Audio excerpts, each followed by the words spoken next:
In a recent video, we talked about NBA players from the best individual categories such as speed and strength. So in today's video, we're going to be doing the same thing for players entering the league from the 2019 draft. So if you guys like my content, make sure you like and subscribe. Lately, you guys haven't been smashing the like button like I know y'all are capable of. So let's try to get 7,000 likes on today's video, and let's hop right into it. Okay guys, we're going to start by looking at the fastest player from this draft. We mentioned this in the past video, but the NBA doesn't have a universal combine measurement like the NFL with the 40-yard dash, so this is going to come down to the eye test. For the entire league, I went with De'Aaron Fox with John Wall and Russell Westbrook not far behind, which was surprisingly controversial, so I'm going to go with a guy I compared him to ahead of the draft, and that's JimmerRange. For this video, we're going to try to stay in the first round with a few exceptions, so with that being the case, there isn't much competition for Ja here. The only guys you can even really argue would be Kobe White, Darius Garland, and Nickeil Alexander-Walker, but it doesn't take you long to realize Ja was gifted with elite speed, and it's a major factor of his draft stock being so high-headed in this 2019 draft. JimmerRange not only has elite speed, but uses it to its full potential, running in the open court and blowing by defenders to create for both himself and others. This, alongside his ability to play above the rim, gives him the potential to be one of the NBA's premier point guards, and it's going to be exciting to see what he does in his rookie year. Speed is one of the more interesting athletic measurables in the NBA, as not only is it not talked about much because of how skill reliant the game is, but it typically doesn't have a massive effect on your draft stock. Obviously, there are outliers like being slow as a slug or lightning quick like De'Aaron Fox, but nothing compared to sports like football. In the NFL, a simple sprint of 120 feet can change a player's life and salary drastically, and it really doesn't matter what position. A cornerback could have everything you want: the height, the wingspan, the ball skills, but have a slightly below average 40, causing him to fall in some cases a couple rounds, allowing guys with way less college production to jump ahead of him. Another common position would be defensive line, where we're seeing guys recently like Myles Garrett and Jadeveon Clowney climb all the way up to the #1 overall pick backed by their speed at a position you wouldn't typically think is vital. For the NBA, not only do we not get these recorded stats for the top prospects, but even if we did, it's hard to assign their value with the varying playstyles that lead to success. Guys like James Harden and Luka Doncic aren't going to be the average player at their position in a full court sprint, but that doesn't stop them from getting their shot off in practically any scenario. Now with that said, I'm not saying it doesn't have value, as it clearly does. It's just really on a case-by-case scenario, and in Ja's, it's going to be a big part of his game and should have a major role in his success throughout his career. Next, we have strength, and for the whole league, I went with Steven Adams, which I stand by, but for the rookies, it's a little bit tougher, as there weren't many big men drafted like we'll talk about a little bit later.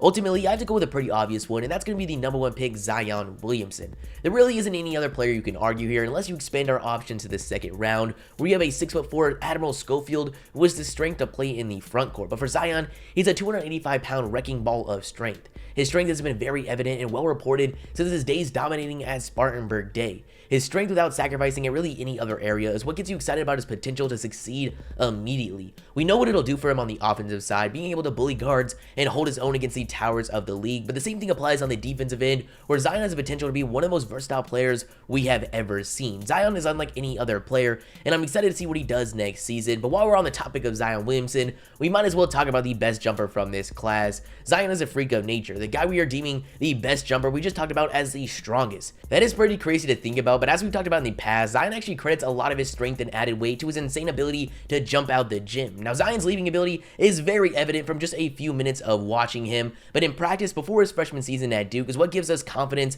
about this selection. Zion Williamson broke the Duke record for the vertical jump set by Grayson Allen the year prior, reaching the max vertical of over 40 inches. We don't know everyone else's to compare it to, but it's fair to assume Zion is right up there with the best, and at 285 pounds, we had to give him the benefit of the doubt.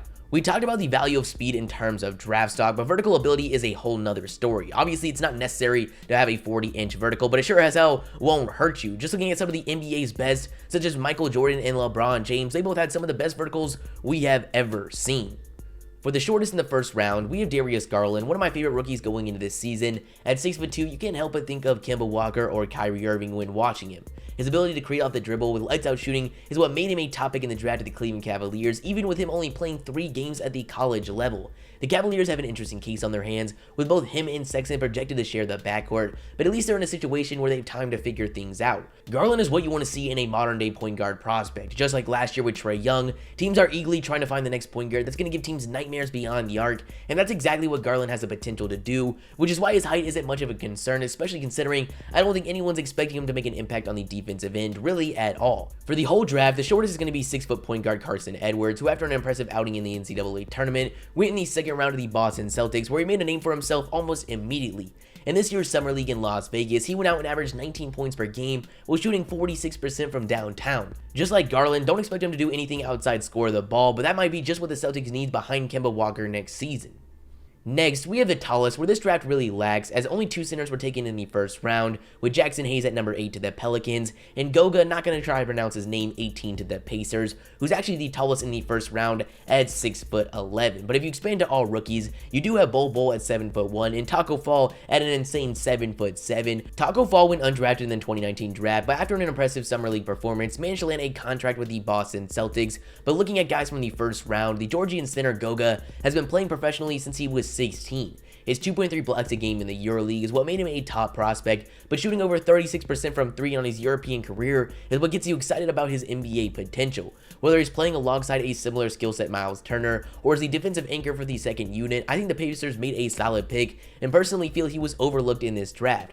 Going in, I felt strongly this was the best option for the Boston Celtics. They decided to go elsewhere, and going into the future, this could be a decision they regret, but hey, they got Taco Fall, who wasn't drafted, but due to his historic height, we have to include in the video. Next, we're jumping away from physical categories and looking at the best player from each major skill, starting with dribbling, where we have a guy we just talked about in Darius Garland. This is one of the hardest to judge, but for me, Garland jumps off the paper in this category. Yes, other guards in his class such as JimmerRange and Kobe White have a nice handle, but this has been the main draw for Garland since his days at high school, and I really don't think there's much of a competition. For shooting, I'm going to go with Cam Johnson, who in his senior season at North Carolina shot an insane 46% from 3 on almost 6 attempts. Heading in this draft, he was one of my favorite prospects given his projected landing spot as a 6'9" solid defender who you couldn't give an inch of space to behind the line. Now, as you guys may know, the Suns surprised everyone taking him 11th overall, but don't be surprised if he makes a strong impact for this team immediately. Now, this one definitely has some competition. Guys like Dylan Windler, Tyler Herro, and Ty Jerome came first-round picks backed by their incredible three-point shooting. Down the road, this one can definitely change, especially if you give a lot of weight to shooting off the dribble, which in that case, Kobe White and Darius Garland have to be in the conversation. For passing, we have to go with JimmerRange. We don't have that guy being praised as a once-in-a-generation passer like Lonzo Ball 2 years ago and Luka Doncic's past year, but Morant is no slouch. He was an amazing facilitator at Murray State, getting a country-leading 10 assists a game. The Grizzlies didn't draft JimmerRange for just what he can do as a scorer. His multi-dimensional offensive skill set is what made him a top prospect and should allow him to fit perfectly with his pick-and-pop partner Jaren Jackson Jr. If you're looking at passing relative to their position, RJ Barrett jumps off the paper. RJ dealt with tunnel vision throughout his freshman season at Duke, but at times was the primary ball handler, and I expect his facilitating to be a big part of his role on the New York Knicks. For defense, we have a tough decision. You've got Brandon Clark, who at Gonzaga put up an insane 3 blocks and over a steal a game, but his lack of size should hinder his defensive potential at the next level slightly.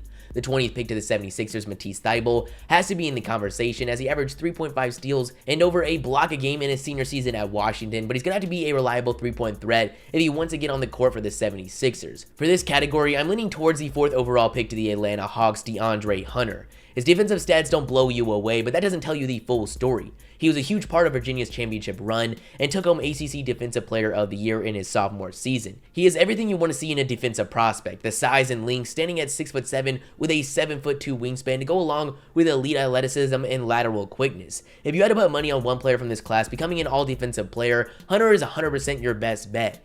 Not only should he be elite on defense, but almost shot 44% from 3 this past year. He just might be the perfect player to play alongside Trae Young. The Hawks want Trae Young to have the ball, and rightfully so. So having Hunter, who can take on the best matchup, really from the 1 to the 4, but also knock down perimeter jumpers at a consistent rate, could be the missing piece for this team.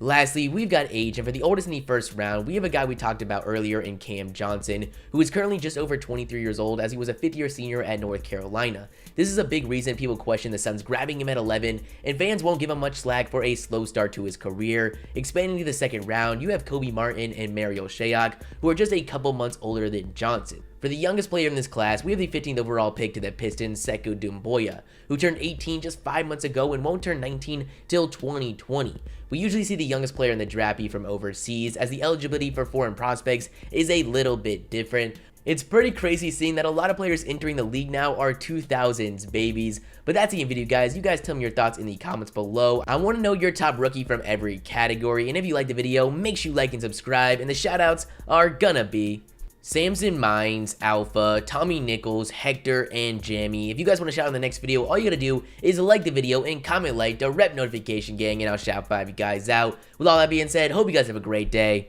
and peace.